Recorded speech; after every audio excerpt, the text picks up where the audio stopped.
It is the first day of the year and you make a resolution to lose weight, so you sign up for a gym.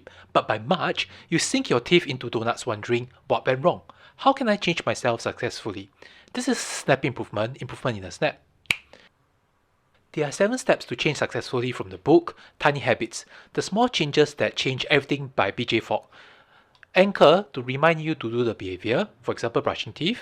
Behavior, a simple version of the new habit, for example flossing one tooth. Celebration immediately like yes, I did a good job.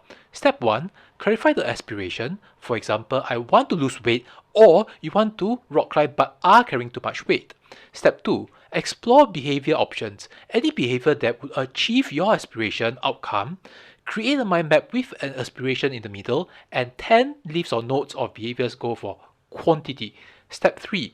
Behavior matching. First, rank how effective is the behavior in achieving the aspiration. Next, for each behavior, ask, can I get myself to do this? This is a mix of both motivation and ability. Golden behaviors are to the top right. Step 4. Start tiny. Why? The stakes are lower. Tiny can grow bigger. Tiny is easy. Tiny reminds us we have the ability to be successful. To discover why a behavior is hard to do, for example, flossing takes only a few seconds of time. It costs almost no money. The author already knew the meta effort, and it is done after brushing, which is her routine. So it actually is physically harder for her. 3 ways to make behavior easier. Do a one-time upgrade like taking a class. Get better tools to make it easier. Make the behavior tiny with either starter steps or scaling back.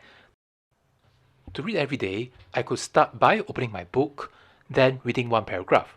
Step 5. To find a good prompt. Behavior happens when 3 things come together at the same moment: motivation, ability, and a prompt. A prompt is something to start various behaviors.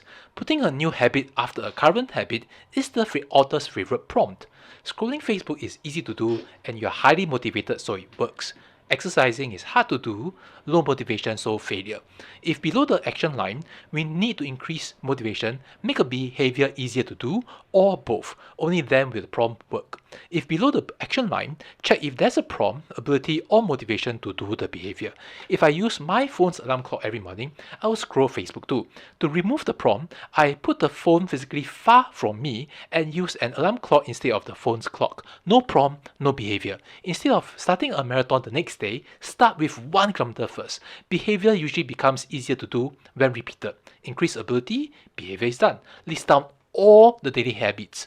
Pick one reliable habit from your list of habits that you'll never forget to do.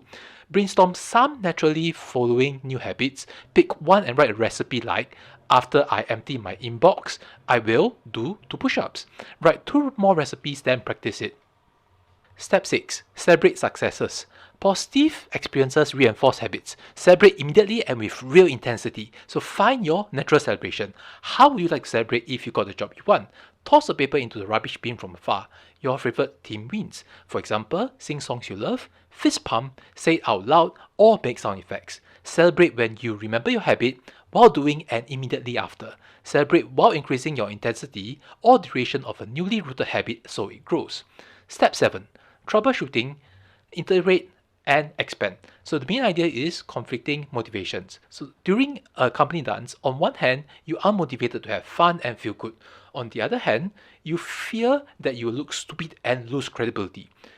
A good way is to dim the lights and have a simple dance for a group dance so everyone looks good by decreasing the fear. A bad way is to push the motivation by forcing everyone to dance. It won't last. If you are sick, you can always scale back. If you are motivated, you can push yourself, then celebrate hard. Embracing a new identity is another skill.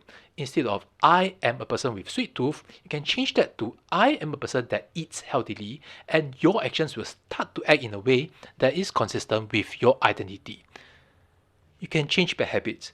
List down all the tangles in a bad habit and start with the easiest. For example, to stop being a sweet tooth, instead of swapping a donut for a celery, I could start with not having dessert for one evening.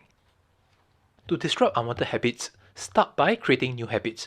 Don't focus on sugar addiction. Instead, create habits that build on your strengths. Also, adopt a new identity which can crowd out behaviors that you don't want. Stopping the old habit. Write a general habit that you want to stop in the middle and specific habits that relate to it in branches that come up from it. Start with the easiest tangle and design it out of your life. Swap a new habit for the old one.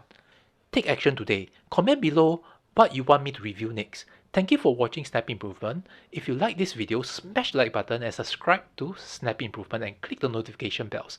Check out other similar videos in the description below.